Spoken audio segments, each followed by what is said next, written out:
Hello friends, welcome to validation.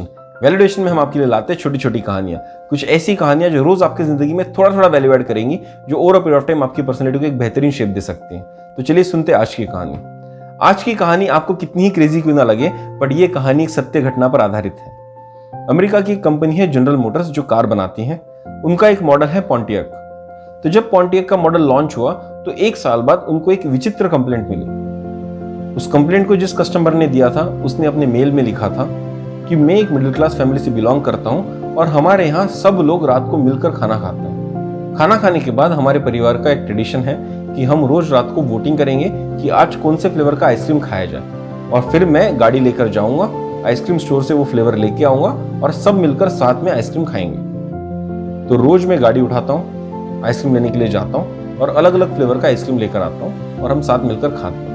जब मैं chocolate flavour लेने के लिए जाता हूँ तब कोई प्रॉब्लम नहीं आती, मैं टाइम पर घर आता हूँ और टाइम पे हम लोग सब मिलकर वो आइसक्रीम खाते हैं। जब मैं स्ट्रॉबेरी फ्लेवर लेने जाता हूँ तब भी कोई दिक्कत नहीं आती, लेकिन जिस किसी भी दिन मैं वैनिला फ्लेवर लेने जाता हूँ, मेरी गाड़ी वापसी में स्टार्ट ही नहीं होती। आपको भले ही सुनने में ये प्रॉब्लम कितना ही क्रेजी लगे, कितना स्टूपिड सा लगे, बट मैं ये दुविधा फेस कर रहा हूँ। उम्मीद है कि आप इस दुविधा को समझेंगे और मुझे इस प्रॉब्लम का सोल्यूशन देंगे। जब कस्टमर केयर ने इस मेल को आगे फॉरवर्ड किया तो जो प्रोजेक्ट के चीफ इंजीनियर्स थे, उनको समझ ही नहीं आ रहा था कि ये किस तरह की कंप्लेंट है।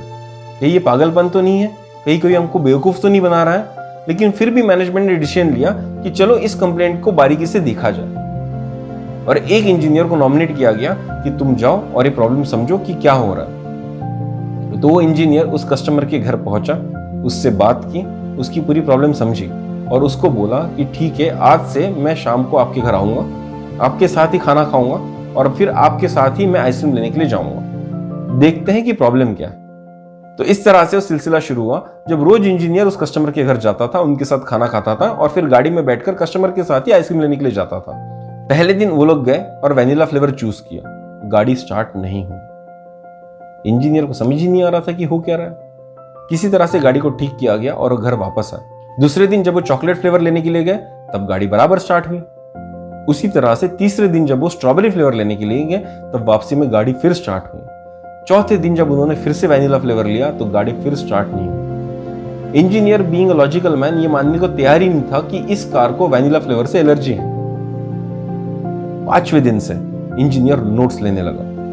वो हर चीज नोट करने लगा कि हम कितने बजे जाते हैं, हम कितने बजे पहुंचते हैं, कितने बजे वापस निकलते हैं, हम कितना देर रुकते हैं, ओके, हम किस कंडीशन में जा रहे हैं, बाहर ठंडी तो नहीं है, गर्मी तो नहीं है, और ऐसे बहुत सारे पैरामीटर वो इंजीनियर नोट करने लगा। कुछ दिन की स्टडी के बाद उसको समझ में आया कि समय is the problem, time is the problem. उसने ये चीज नोट की कि जब वो चॉकलेट लेने जाते थे तो कस्टमर को दुकान के अंदर बहुत समय लगता था, लेकिन जब वो वैनिला फ्लेवर लेने जाते थे तो कस्टमर बहुत जल्दी बाहर आ जाता था।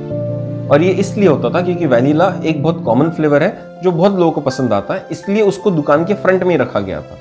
तो जब भी आप दूसरा फ्लेवर लेने जाएंगे तो आपको 5 मिनट एक्स्ट्रा लगेंगे, लेकिन जब आप वैनिला लेने जाएंगे तो आप बहुत जल्दी बाहर आ जाएंगे। और इसी 5 मिनट की ड्यूरेशन में वो आंसर छुपा हुआ था जो इंजीनियर ढूंढने की कोशिश कर रहा था। जब उसने प्रॉब्लम को एनालाइज किया तो उसको पता चला प्रॉब्लम था वेपर लॉक में।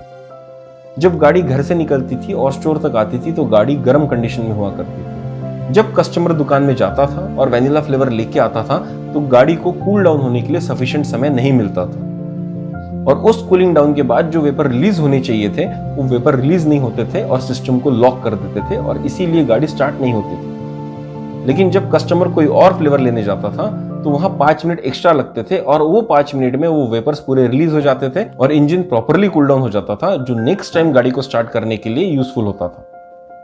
इंजीनियर ने सेम प्रॉब्लम जाकर कंपनी मैनेजमेंट को रिपोर्ट की, तो मैनेजमेंट ने इस प्रॉब्लम को सही तरह से एनालाइज किया और इस बात की पुष्टि की कि हाँ, जो इंजीनियर कह रहा है वो सही है, vapour lock is the problem, और उस प्रॉब्लम को सॉल्व किया गया। और उसके बाद पॉन्टियक दुनिया की one of the best selling cars बनी। तो दोस्तों, इस कहानी से हमने क्या सीखा कि प्रॉब्लम कितना ही क्रेजी क्यों ना लगे, कि प्रॉब्लम कितना ही ट्रिवियल क्यों ना लगे, हमको उसके पीछे एफर्ट लगाना चाहिए, समझने की कोशिश करनी चाहिए कि प्रॉब्लम हो क्यों रहा है। क्योंकि जो प्रॉब्लम हमको मजाक लग रहा होगा वो शायद किसी के लिए सीरियस प्रॉब्लम हो सकता है। अगर मैनेजमेंट इस प्रॉब्लम को सीरियसली नहीं लेती तो शायद वो कस्टमर का विश्वास उड़ जाता पॉन्टियक के ऊपर से, और वो शायद मजाक में ही सही पर ये समझने लगता कि उसकी पॉन्टियक जो है वो वैनिला फ्लेवर को एलर्जिक है। और ये शायद कंपनी रेपुटेशन के लिए सही नहीं होता। तो मैनेजमेंट ने प्रोएक्टिव स्टेप्स लिए और उस प्रॉब्लम को सॉल्व किया। तो दोस्तों, प्रॉब्लम कितनी ही ट्रिवियल क्यों ना हो, उसको हमको इमीडिएटली खारिज नहीं करनी चाहिए, क्योंकि कोई ना कोई उस प्रॉब्लम से बहुत दिक्कत में होगा, उसको हमारी हेल्प की जरूरत है। तो दुनिया का हर इंसान छोटे से छोटे प्रॉब्लम को भी इस तरह से इंपॉर्टेंस देना शुरू करे तो सॉल्यूशंस मिलना शुरू हो जाएंगे, और जब सॉल्यूशंस मिलेंगे तब दुनिया बदलेगी जरूर। हमें उस इंजीनियर से सोचना चाहिए कि जब प्रॉब्लम ऐसा लगे कि जो लॉजिकल ना दिखे, तो डेटा मेंटेन करना चाहिए, क्योंकि डेटा ही हमको इंफॉर्मेशन देगा कि हाँ, कुछ तो गड़बड़ हो रहा है। जब उस इंजीनियर ने टाइम स्टडी की, जब उस इंजीनियर ने डिफरेंट कंडीशन स्टडी की, तो उसको पता चला कि हाँ, एक प्रॉब्लम आ रहा है जो शायद समय से रिलेटेड है। तो study on the basis of data is very important. आज की दुनिया डेटा ड्रिवन है और डेटा ही सब कुछ है, तो हमें भी उस फैक्ट को मानना चाहिए और हमारे डिसीजंस डेटा पे बेस्ड होकर लेने चाहिए। तीसरी चीज, as a producer of any good or any service, आपको कस्टमर के सेंटिमेंट्स के लिए एम्पैथेटिक होना पड़ेगा। आपको समझना पड़ेगा कि ये प्रॉब्लम उसके लिए कितना इंपॉर्टेंट है।